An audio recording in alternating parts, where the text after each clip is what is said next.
Beredar rekaman di media sosial memperlihatkan tank dan parit Ukraina diserang rudal ATGM Rusia. Rekamannya beredar di Telegram pada Jumat, 26 Juli 2024. Dalam keterangan unggahan disebutkan, inilah pekerjaan petugas ATGM dari 144 pengawal MST Rusia di sekitar wilayah Nevsky, Front-Svatovo, Kremenaya. Pertama drone merekam tank yang melaju diserang secara akurat. Selanjutnya drone menyerang parit yang disamarkan. Dua gempuran drone diklaim sukses melumpuhkan militer Ukraina. Rekamannya pun menuai berbagai komentar dari warganet. Perang Rusia-Ukraina yang telah berkecamuk selama lebih dari 2 tahun mengakibatkan kerusakan dan kerugian yang besar.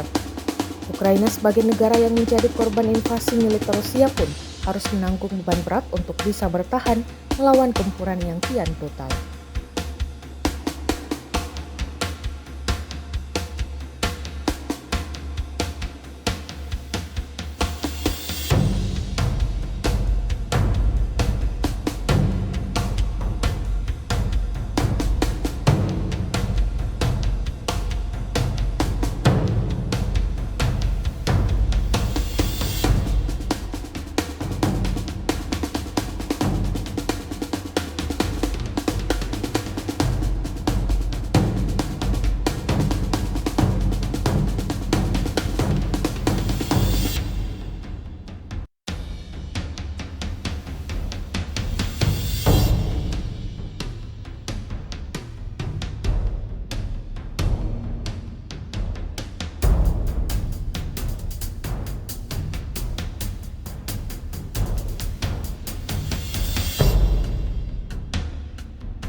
Download Tribun X sekarang, menghadirkan lokal menjadi Indonesia.